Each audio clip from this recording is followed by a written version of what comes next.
Shalom, shalom, peuple de Dieu, et bienvenue encore dans ce partage où nous allons aborder le sujet du pouvoir caché de l'acte sexuel. Oui, l'acte sexuel a un pouvoir caché. Nous le savons déjà, mais je le réitère ici, que le monde spirituel domine, régente le monde physique et que toute chose qui existe physiquement existe d'abord spirituellement. Et par conséquent, il en est de même de l'acte sexuel. C'est-à-dire que les partenaires existent d'abord spirituellement avant de venir accomplir l'acte physiquement. C'est pour cela que l'acte sexuel doit être vécu entre un époux et son épouse. Parce que c'est ce qui a été créé spirituellement.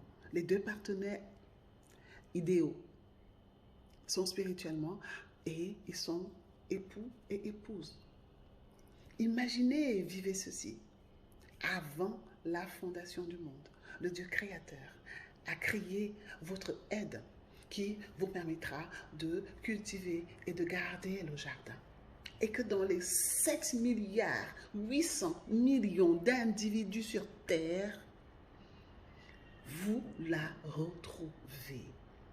Et pour elle, vous décidez de quitter père et mère, de vous attacher à elle et de ne faire qu'une seule chair. Oh mon Dieu, quel miracle!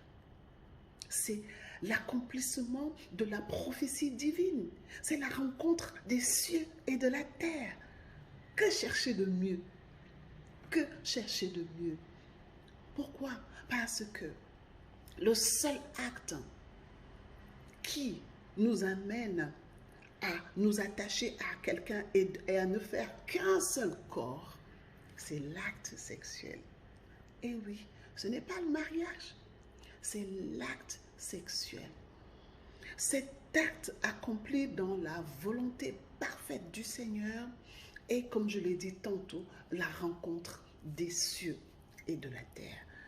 Il est d'une pureté, il est d'une puissance à nul autre pareil. Certains savent cette vérité. C'est pour cela que pour vous écarter de votre chemin, ils vont vous parler de liberté. Vous avez le droit d'utiliser votre corps comme vous voulez. Hier, on disait plus si affinité. Mais aujourd'hui, les relations entre hommes et femmes commencent avec l'acte sexuel. On se rencontre d'abord, on devient une seule chair avant de penser à quoi que ce soit. Et vous allez vous rendre compte que vous allez vous perdre dans les méandres de cette liberté. La parole nous exhorte en nous disant que celui qui s'attache à une prostituée devient une seule chair avec elle. La prostituée, à la limite, elle a la pancarte. Je suis prostituée. Vous savez, quand vous y allez, vous savez à qui, de façon physique au moins, vous allez vous attacher. Mais est-ce que spirituellement, vous savez? Alors, imaginez donc ceux qui n'ont même pas de pancarte, ces gens-là qui n'ont pas de pancarte et qui viennent vers vous, hommes, femmes, bien sûr, hein, et vous accomplissez l'irréparable. Vous ne savez pas qui ils sont spirituellement. Vous ne savez pas les esprits qu'ils portent spirituellement. Parce que je vous promets que ceux qui savent ce que l'acte sexuel a comme pouvoir viendront toujours prendre ou déposer quelque chose. Parce que l'acte sexuel, c'est un rendez-vous du donner et du recevoir. Et donc, quand vous vivez cet acte dans la volonté parfaite du Seigneur, oh mon Dieu, il n'y a pas quelque chose de plus beau. Il n'y a pas quelque chose de plus régénérant. Il n'y a pas quelque chose de plus puissant que cela. Certains l'ont honni, mais c'est la plus belle chose. Dans la volonté parfaite du Seigneur, qui accomplit la prophétie divine. Alors, chères excellences, vous avez la vérité aujourd'hui. Ce n'est pas simplement abstinence pour abstinence, pardon, mais abstinence parce que vous savez aujourd'hui la vérité. Vous devenez une seule chair. Ce n'est pas physique, c'est spirituel. Les esprits que cette personne a deviennent les vôtres. Les problèmes que cette personne a deviennent les vôtres.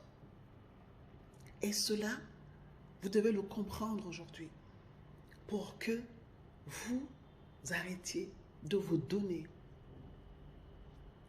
à n'importe quoi. Je dis bien à n'importe quoi, pas à n'importe qui. Parce que derrière cet acte, s'il n'est pas accompli dans la volonté parfaite du Seigneur,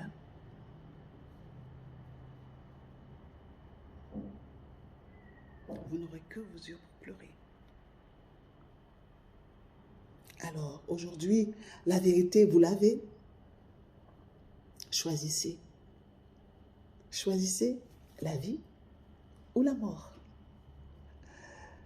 Merci de nous soutenir, de nous suivre de plus en plus. Et bientôt, nous aurons notre chaîne YouTube, grâce à vous, bien sûr. Et nous ferons la première émission en direct. On vous donnera des informations plus tard, mais sachez cela que bientôt, très bientôt, nous aurons notre chaîne YouTube et que nous continuons toujours à recevoir les malades les mardis et les vendredis à partir de 16h. Shalom, shalom, shalom.